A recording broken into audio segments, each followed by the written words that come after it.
Hello प्यारे बच्चों, स्वागत है आप सभी लोगों का ईडब्ल्यू प्रतियोगिता में। तो बच्चों, आज हम लोग पढ़ेंगे इंग्लिश के एडिटोरियल से आने वाले जो आपके कंपटीशन में क्वेश्चन होते हैं, वोकैबुलरी होते हैं, सिनोनिम्स, एंटोनिम्स और पैराग्राफ रिलेटेड क्वेश्चन होते हैं। और यहाँ पर नए नए वर्ड को भी हम जानेंगे, सीखेंगे।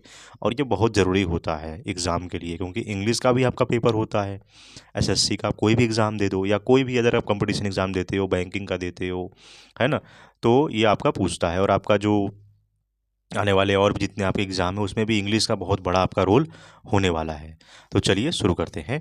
तो यहाँ पर देखिए आपका है 24 आपका डेज़ का है। तो हर डेली आपको हर डेट का मैं आपको बताता चलूँगा। तो चलिए देखिए, यहाँ पर है आपका Yunus lacks the legitimacy to steer Bangladesh through the latest crisis.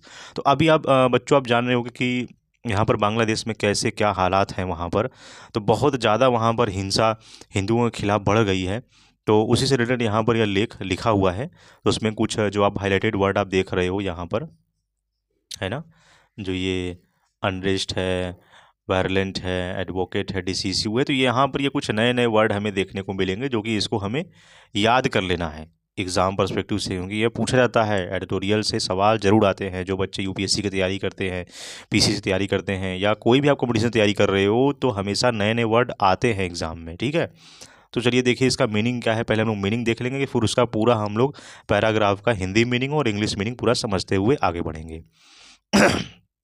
तो देखिए आपका है पहला है अनरेस्ट, जो अभी आपका आया था। अनरेस्ट मीन्स होता है यहाँ पर अशांति या अव्यवस्था होता है। ठीक, दूसरा है वायलेंट। क्या है वायलेंट? तो वियरलेंट जिसे बोलते हैं, इसका वायलेंट वायलेंट मतलब क्या है आपका VIRULENT वायलेंट, यानी इसको बोलते हैं अत्यंत या कट्टर या उग्र, हम जिसे बोलते हैं, या हम इसे विषैला भी बोलते हैं। ठीक है, तीसरा है आपका डिसीसिव। डिसीसिव क्या है? देखिए इसका स्पेलिंग DECISIV। स्पेलिंग भी आपको याद रखना है, क्योंकि करेक्ट स्पेलिंग मतलब 2 से 4 नंबर एग्जाम में आता ही आता है। तो स्पेलिंग आपको पूरी तरह से याद रखना है। ठीक है, ये सारा कॉपी पे जरूर लिखिएगा। तो डिसीसिव, डिसीसिव का मतलब क्या होता है? निर्णायक। फिर उसके बाद चौथा है एडवोकेटेड। एडवोकेटेड मीन्स देखिए क्या होता है? समर्थन किया या वकालत की है। तो एडवोकेट आप जानते हो वकालत होती है, तो यहाँ पर एडवोकेटेड लग गया, यहाँ पर सेकंड फॉर्म लग गया आपका। तो वकालत की या समर्थन किया। पांचवा है ऑर्केस्ट्रेटेड। क्या है? ऑर्केस्ट्रेटेड यानी योजनाबद्ध रूप से किया गया। क्या है? योजनाबद्ध रूप से किया गया। इसका मीनिंग ये है। सिक्स आपका देखिए टॉर्च्ड। क्या है? टॉर्च्ड। टॉर्च्ड मतलब होता है आग लगा दी गई। क्या मतलब है? आग लगा दी गई। ठीक, के बाद आपका है शकम्ड। क्या है? शकम्ड। शकम्ड मीन्स होता है दम तोड़ दिया या झुक गया, जिसे हम बोलते हैं। ठीक है, आठवां है रील। REE। रील मतलब बुरी तरह जूझना। एक रील तो दूसरा होता है जो वीडियोग्राफी करने वाला होता है, ये रील आपका है बुरी तरह जूझना, इसका मतलब ये है। और नौवां देखिए काफ़ी भारी यहाँ पर शब्द लिखा हुआ है, अथॉरिटेरियनिज्म। ठीक है, अथॉरिटेरियनिज्म, तो ये याद रखिएगा, सत्तावाद इसको बोलते हैं। उसके बाद 10वां है स्क्वैंडर्ड। स्क्वैंडर्ड मीन्स क्या होता है? गंवा दिया, यानी लुटा दिया, गंवा दिया जिसे बोलते हैं हम। इसके बाद देखिए 11 नंबर का है आपका रिएक्शनरी। रिएक्शनरी मतलब होता है प्रतिक्रियावादी। और 12 है वेंडेटा। वेंडेटा मतलब क्या होता है? लंबे समय का प्रतिशोध। के बाद ये आप मीनिंग याद रखिए। अब हमें पढ़ना है इसका हिंदी मीनिंग क्या है। पूरा जो हमने ऊपर सेंटेंस ये पूरा लिखा हुआ है, इसका पूरा हम लोग हिंदी मीनिंग जानेंगे क्या होता है। ध्यान दीजिए, हिंदी मीनिंग है the violent unrest that rocked Bangladesh on Thursday night following the death of Sharif Osman Hadi, a prominent youth leader of the July 2024 uprising against prime minister Sheikh Hasina's government. तो देखिए क्या है, ये प्रधानमंत्री शेख हसीना की जो सरकार के खिलाफ 2024 के विद्रोह के ये प्रमुख नेता थे। नाम याद रखिएगा, ये पूछ भी सकता है आपसे एग्जाम में कि प्रमुख नेता जो हैं वो उस्मान जो है शरीफ उस्मान हैदी। ठीक है, यहाँ पर भी आप इसको नोट कर लीजिए, शरीफ उस्मान हैदी। ठीक, ये नोट कर लीजिए आप। तो यहाँ पर शरीफ उस्मान हैदी की जो है वो मौत के बाद गुरुवार को रात बांग्लादेश में जो है बहुत ज़्यादा हिंसा फैल गई। ठीक है, और इसके बाद देखिए क्या है आपका, was both reflection of where the country stand today and warning of what lies ahead. तो तो मौत के बाद गुरुवार को रात बांग्लादेश में जो फैली हिंसक अशांति जो है वो न केवल देश की मौजूदा स्थिति को दर्शा रहा है, बल्कि आने वाले समय की चेतावनी को भी यहाँ पर दर्शाता है। अभी आपने देखा कि एक दीपू नाम का जो है व्यक्ति था, उसको बहुत मारा पीटा गया, केवल उसके हाथ में एक रेड कलर का धागा पहना हुआ था, तो उसको एक संदेहास्पद मानते हुए उसको लोग मारने पीटने लगे और जो है मतलब बहुत बुरी तरह उसको जला भी दिए, मतलब बहुत ही हिंसक घटनाएं देखने को मिली। इसके बाद देखिए क्या है, Hadi an Islamist and violent critic of India played a key role in transforming the July uprising into a broader movement aimed at remaking the country। इसके बाद क्या है, इस्लामवादी और भारत के कट्टर आलोचक हादी ने जुलाई के विद्रोह को देश के पुनर्गठन की दिशा में एक व्यापक आंदोलन में बदलने में महत्वपूर्ण भूमिका निभाई। ठीक है, he shot a decisive break shot he sought a decisive break from Bangladesh liberation era values and advocated greater political space for parties such as Jamaat-e-Islami as well as for Islamist student groups।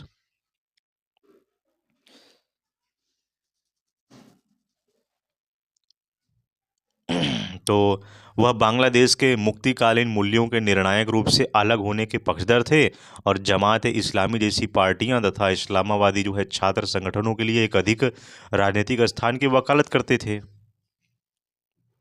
इसके बाद देखिए क्या है आपका, हैदी was shot by masked gunman on December 2, injuries on December 18, hospital in Singapore, triggering widespread protest across Bangladesh. Although the police have arrested at least half a dozen suspects in connection with the attack, it remains unclear who orchestrated the killing। Some of Hadi's supports blame the Awami League। तो देखिए क्या है इसका, 12 दिसंबर को जो नकाबपोश बंदूक जो धारियों जो थे गोली मारे जाने के बाद हादी ने 18 दिसंबर को सिंगापुर के एक अस्पताल में दम तोड़ दिया, जिसके बाद पूरे बांग्लादेश में व्यापक विरोध प्रदर्शन यहाँ पर शुरू हुआ। हालांकि पुलिस ने इस हमले के सिलसिले में कम से कम आधा दर्जन संदिग्धों को गिरफ्तार किया है, लेकिन हत्या की साजिश किसने रची यह अब भी स्पष्ट जो है वो नहीं है, और हादी के कुछ समर्थकों ने इसके लिए अवामी लीग को यहाँ पर जिम्मेदार ठहराया। इसके बाद देखिए क्या है, on December 18 mob torched the offices of Prothom Alo and the Daily Star, मतलब यहाँ के बांग्लादेश के न्यूज़पेपर हैं, two are the country largest dailies and staff inside cultural यहाँ पर centres, Awami League office home the former minister even the residence of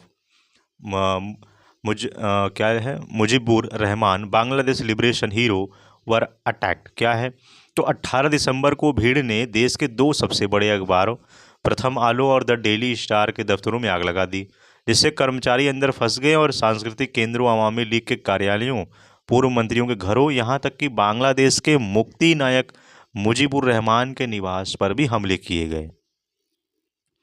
इसके बाद देखिए आपका है, in Mymensingh city a Hindu man aged 25 was lynched over alleged blasphemy as a crowd cheered and filmed while the hanging body was set on fire 15 months after Mrs. Hasina was toppled।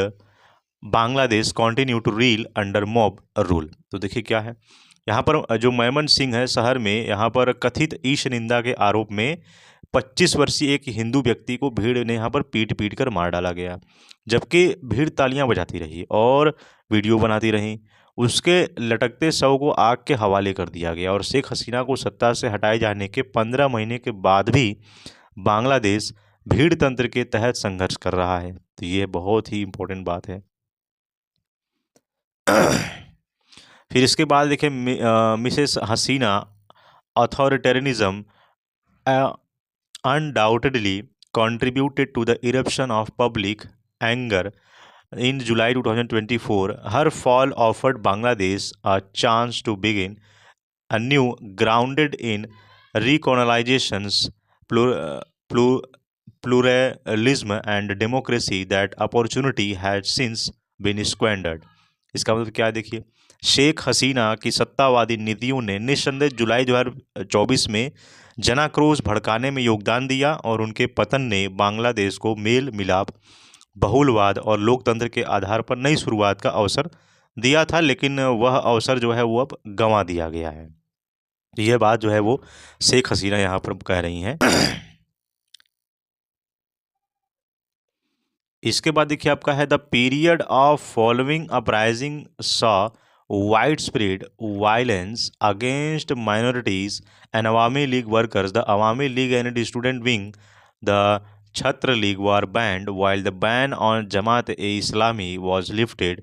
Mr. Yunus failed to keep Islamist forces who have a dark past in check, even as reactionary groups pressed for a total ruptures with the immediate past. The result has been near anarchy. बहुत important देखिए Sunday लिखी गई है कि विद्रोह के बाद के दौर में अल्पसंख्यकों और अवामी लीग के कार्यकर्ताओं के खिलाफ व्यापक हिंसा हुई और अवामी लीग और उसके छात्र संगठन जो है वो छात्र लीग पर प्रतिबंध लगा दिया गया, जबकि जमाते इस्लामी पर लगा प्रतिबंध हटा लिया गया। और श्री जो है वो यहाँ पर यूनुस इस्लामावादी ताकतों जिनका अतीत काला रहा है उनको नियंत्रण में रखने में असफल रहे हैं, जबकि प्रतिक्रियावादी समूह जो यहाँ पर हालिया अतीत से पूरी तरह नाता तोड़ने का दबाव बना रहे थे, इसका परिणाम लगभग अराजकता के रूप में सामने आया है। ठीक है, इसके बाद देखिए बहुत ही यहाँ पर इम्पोर्टेंट है, यहाँ पर एंटी इंडिया मूवमेंट भी वहाँ पर लॉन्च किया गया था। तो anti India sentiments amplified by Islamist forces have further inflamed tensions. Bangladesh rulers must heed these warning signs. क्या है, जो इस्लामवादी जो ताकतों द्वारा बढ़ाई गई भारत विरोधी भावनाओं ने तनाव को और भड़का दिया है, यही बात यहाँ पर कही गई है। The focus must shift from vendetta politics to rebuilding state capacity and restoring law and order. तो बांग्लादेश के शासकों को इन चेतावनी संकेतों को गंभीरता से लेना चाहिए था, लेकिन उन्होंने नहीं लिया। Bangladesh rulers must heed the warning sign. The focus must shift from vendetta politics, rebuilding state capacity, restoring law and orders. Mr. Yunus appears to lack either a legitimacy or the resolve the history of the country through this crisis. तो जो ध्यान प्रतिशोध की राजनीति से हटाकर राज्य की क्षमता के पुनर्निर्माण और कानून व्यवस्था की बहाली पर केंद्रित होना चाहिए। और श्री यूनुस ने इस संकट से देश को बाहर निकालने के लिए न तो पर्याप्त वैधता दिखाई देती है और न ही आवश्यक दृढ़ संकल्प। तो बांग्लादेश के लिए आगे बढ़ने का एकमात्र व्यवहारिक रास्ता जो है वो सभी प्रमुख राजनीतिक दलों की भागीदारी के साथ समावेशी चुनाव है। ठीक है, तो इसके बाद आपका ये एडिटोरियल समाप्त होता है बच्चों, और इससे रिलेटेड हम लोग कुछ क्वेश्चन को यहाँ पर देखेंगे। समरी है, ये पूरा पढ़ लीजिएगा जो हम लोगों ने समरी पढ़ा हुआ है। ये पूरा हम लोग पढ़ चुके हैं। इसके बाद देखिए क्वेश्चन आपसे पूछ सकता है, ऑब्जेक्टिव टाइप क्वेश्चन है कि और according to the passage the immediate cause the large scale violent under the Bangladesh was. According to the passage, तो पैसेज के अकॉर्डिंग हमसे पूछा गया इमीडिएट कॉज, क्या तुरंत जो है लार्ज स्केल पर वायलेंट देखने को मिला था। तो lifting of the ban on Jamaat Islami, anti India propaganda of Islamist group, death of Sharif Osman Hadi following in a gun attack, banning of the Awami League and Chhatra League. तो इसका देखिए आपका एक्सप्लेनेशन आपको यहाँ मिल जाएगा नीचे। पहला है यहाँ पर जो कई पृष्ठभूमि कारण बताए गए हैं, लेकिन जो हिंसा का तात्कालिक जो कारण था वो शरीफ उस्मान हैदी को गोली लगने से की मौत हुई थी। तो इसलिए आपका ऑप्शन सी जो है वो सही हो जाएगा, death of Sharif Usman Hindi following gun attack. तो ये इस यहाँ से आप सही कर लोगे। दूसरा देखिए आपसे सवाल पूछा गया है, which of the following best explain how the July 2024 uprising change directions. Option है आपका which of the following best explain. तो 2024 को जुलाई 2024 को बेस्ट एक्सप्लेन क्या है, इनमें से कौन सा जो चेंज हो गया था, वहाँ पर जो उनका आंदोलन था वो बदलाव के रूप में आया था। ऑप्शन नंबर 1 है आपका from economic reforms to military rule.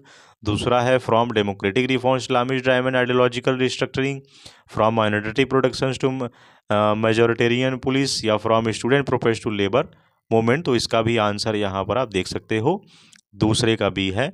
यहाँ पर जो ऑथर बताते हैं कि जो हैदी आंदोलन को मुक्तिकालीन मूल्यों से हटाकर इस्लामवादी विचारधारा की ओर मोड़ दिया गया, तो इसलिए ऑप्शन बी जो है वो आपका सही हो जाता है, from democratic reform to Islamist driven ideological restructuring, यही सही आंसर है। तो इस प्रकार बच्चों यहाँ पर जितने भी क्वेश्चन दिए गए हैं ये आपका होमवर्क रहेगा। ये पूरा आप कॉपी पे लिख लीजिएगा पूरा आंसर क्या है, ठीक है। इसको याद भी कर लीजिएगा जो जो ऊपर वर्ड मीनिंग दिया गया, और आपका कोई भी डाउट होगा तो यहाँ एक्सप्लेनेशन आप दिया हुआ है, इस पीडीएफ से आप देख सकते हो। और यह पीडीएफ आपको कहाँ मिलेगा, यह पीडीएफ आपको ईडब्ल्यू प्रतियोगिता टेलीग्राम चैनल पर आपको देखने को मिल जाएगा। इसके बाद देखिए यहाँ पर कुछ वोकैबुलरी हम लोग पढ़ेंगे जो हम लोगों ने अनरेस्ट का मीनिंग हम लोगों ने पढ़ा था यहाँ पर। अनरेस्ट का जैसे अशांति अव्यवस्था, तो उसका सिनोनिम्स पूछ सकता है ना भाई कि क्या लिखोगे आप, सिनोनिम्स एंटोनिम्स आता ही आता है। तो अनरेस्ट का देखिए सिनोनिम्स है, क्या है, टर्मोली, क्या है, टर्मोइल, क्या है, टर्मोइल, ये याद रखिएगा, ठीक है। यहाँ पर अनरेस्ट का सिनोनिम्स क्या है, टर्मोइल, ठीक, या एजिटेशन बोलते हैं, क्या बोलते हैं, एजिटेशन, तो ये याद रखिएगा। एंटोनिम्स देखिए क्या है आपका, एंटोनिम्स जो अशांति अव्यवस्था है तो यहाँ पर पीस स्टेबिलिटी हो जाएगी, ये आप लिख सकते हो, ठीक। दूसरा है आपका वेयरलेंट, वेयरलेंट का मतलब ये एडजेक्टिव एक है, तो इसका मीनिंग आप जानते हो अत्यंत कट्टर या उग्र होता है, तो सिनोनिम्स क्या हो जाएगा इसका, बिटर या मिलिजनेंट, क्या हो जाएगा, मिलिजनेंट, तो ये बिटर या मिलिजनेंट, तो यहाँ मैलिजनेंट भी बोलते हैं या मैलिग्नेंट भी बोलते हैं, तो यहाँ से आप इसको याद कर सकते हो। इसके बाद देखिए यहाँ पर एंटोनिम्स है माइल्ड या जेंटल, माइल्ड या जेंटल दोनों में से आप कोई भी एक लिख सकते हो। तीसरा है डिसिसिव, डिसिसिव का सिनोनिम्स क्या है, इसका मतलब डिसिसिव का मतलब होता है निर्णायक, निर्णायक का यहाँ पर सिनोनिम्स क्या हो जाएगा, कंक्लूसिव, क्या हो जाएगा, कंक्लूसिव या डेफिनेट भी बोलते हैं हम, तो उसका उल्टा कर दीजिए एंटोनिम्स, ये हो जाएगा इनडिसिसिव, क्या हो जाएगा, इनडिसिसिव या अनसर्टेन भी हम इसे बोल सकते हैं। इसके बाद चौथा है एडवोकेटेड, एडवोकेटेड जो हम लोगों ने अभी पढ़ा था वकालत की, तो उसका सिनोनिम्स क्या होगा, हो जाएगा सपोर्टेड, सपोर्टेड या इंडोर्स्ड भी बोलते हैं, इंडोर्स्ड, ठीक है। एंटोनिम्स इसका उल्टा कर दिए, सपोर्ट का उल्टा क्या हो जाएगा, अपोज्ड, विरोध करना, तो रीसिस्टेड क्या हो जाएगा, या रीसाइस्टेड भी नहीं, रीसिस्टेड ही आपका होगा यहाँ से, तो ये आप लिख सकते हो। फिर आपका पांचवा है ऑर्केस्ट्रेटेड, क्या है, ये एक वर्ब है जो योजनाबद्ध रूप से किया गया, तो उसका सिनोनिम्स आप लिख सकते हो इंजीनियर्ड या अरेंज्ड, क्या होगा, इंजीनियर्ड या अरेंज्ड, तो एंटोनिम्स क्या हो जाएगा, डिसऑर्गेनाइज्ड या बॉच्ड, क्या हो जाएगा, डिसऑर्गेनाइज्ड या बॉच्ड, तो ये आप लिख सकते हो। 6 नंबर में आप देखिए टॉर्च, टॉर्च मतलब क्या था आपका, आग लगा दी गई, तो सिनोनिम सब क्या लिखोगे, बर्न, क्या लिखोगे, बर्न, या इनक्रिनेटेड, इन क्रिएटेड भी लिख सकते हो, इनसिनरेटेड, हाँ इनसिनरेटेड भी आप लिख सकते हो। एंटोनिम्स में आप लिखोगे एक्सटिंग्विश्ड, क्या लिखोगे, एक्सटिंग्विश, या डॉज्ड भी लिख सकते हो, इसका उल्टा, ठीक है। मतलब आग बुझा दी गई या ना आग को हटा दिया गया, तो इस प्रकार से यहाँ पर लिख सकते हो। शकम क्या है देखिए, दम तोड़ दिया या झुक गया, तो यहाँ पर सिनोनिम यील्डेड भी लिख सकते हो, YIELDED, यील्डेड या गेव इन भी आप लिख सकते हो। इसका उल्टा हो जाएगा आपका एंटोनेम्स रजिस्टेड, रजिस्टेड RESISTED, रजिस्टेड याद रखिएगा, और इसका एक और हो जाएगा सर्वाइव्ड, क्या हो जाएगा, सर्वाइव्ड, ठीक। रील में देखिए क्या है, रील का मीनिंग अभी हम लोगों ने पढ़ा था, बुरी तरह जूझना, तो सिनोनिम्स क्या हो जाएगा आपका, सिनोनिम्स याद रखिए, ये है स्टैगर, क्या है, स्टेगर या फ्लाउंडर, क्या है, फ्लाउंडर, स्टेगर या फ्लाउंडर। एंटोनेम्स अब देखिए आपका क्या हो जाएगा, एंटोनेम्स है आपका रील का रिकवर या स्टेबलाइज, क्या है, रिकवर या स्टेबलाइज। नवा है ऑथोरिटेरियनिज्म, ऑथोरिटेरियनिज्म देखिए क्या है, एक नाउन है, तो इसका मीनिंग आपका यहाँ पर हो जाएगा सत्तावाद, तो सिनोनिम्स क्या होगा, ऑटोक्रेसी या डिपोटिज्म, क्या हो जाएगा, डिपोटिज्म, ऑटोक्रेसी या डिपोटिज्म। तो एंटोनिम्स क्या हो जाएगा इसका उल्टा, तो सत्तावाद का उल्टा क्या हो जाएगा, डेमोक्रेसी या लिबरलिज्म, क्या हो जाएगा, डेमोक्रेसी या लिबरलिज्म, तो ये लिख सकते हो आप यहाँ पर। 10वां देखिए स्क्वेंडर्ड, स्क्वेंडर्ड का मीनिंग क्या है यहाँ पर, गंवा दिया, तो ये सिनोनिम्स क्या लिखोगे, वेस्टेड या फ्राइटेड अवे, ना वेस्टेड या फ्राइटेड अवे, तो यहाँ पर एंटोनिम्स क्या लिख दोगे, प्रिजर्व्ड, क्या लिख दोगे, प्रिजर्व्ड या कंजर्व्ड, क्या लिखोगे, कंजर्व्ड, मतलब उसको इकट्ठा करना है ना, ले लेना, ये सारा चीज़ आप लिख सकते हो। 11वां देखिए क्या है, रिएक्शनरी, रिएक्शनरी का मीनिंग अभी हमने पीछे अभी देखा था, पढ़ा था, इसका मतलब होता है प्रतिक्रियावादी, तो इसका उल्टा क्या हो जाएगा आपका, रिग्रेसिव, क्या हो जाएगा, रिग्रेसिव या कंजर्वेटिव, क्या हो जाएगा, रिग्रेसिव या कंजर्वेटिव, तो ये आप लिख सकते, दोनों में से कोई एक आप लिख सकते हो। एंटोनिम्स ठीक इसका उल्टा कर दीजिए, रिग्रेसिव का उल्टा प्रोग्रेसिव, कंस्ट्रक्टिव, तो यहाँ पर रिफॉर्मिस्ट भी आप लिख सकते हो, रिफॉर्मिस्ट, ठीक है। फिर यहाँ पर देखिए आपका वेंडेटा जो नाउन है, लंबे समय का प्रतिशोध होता है, तो सिनोनिम्स में फ्यूड लिख सकते हो आप, फ्यूड या ग्रूज भी लिख सकते हो, GRUDGE, ग्रूज भी लिख सकते हो या फ्यूड भी लिख सकते हो। तो एंटोनिम्स क्या होगा यहाँ पर, फॉरगिवनेस होता है ना कि अपने लंबे समय तक उसको माफ़ कर दिया, रिकॉनलाइजेशन भी आप लिख सकते हो यहाँ पर, तो ये इस प्रकार बच्चों आप यहाँ पे पूरा कर सकते हो। और जो आपने पढ़ा है पूरा वोकैबुलरी, ये आपका टेस्ट है, ये भी आपका होमवर्क है, इसको भी आप पूरा कर लीजिएगा। ये आपका HW है, ठीक है। और ये आपका होमवर्क रहेगा, पूरा कर लीजिएगा। बस वीडियो को यहीं तक रखते हैं, तो बच्चों मिलेंगे नेक्स्ट वीडियो में। और हाँ, ध्यान दीजिए, अभी तक आपने चैनल को सब्सक्राइब नहीं किया है तो सब्सक्राइब कर लीजिएगा और ऑल पर नोटिफिकेशन बेल जरूर कर लीजिएगा। और इसे यहाँ तक आपने वीडियो देखा है तो आपको बहुत बहुत धन्यवाद। मिलते हैं नेक्स्ट वीडियो में। जय हिंद, जय भारत।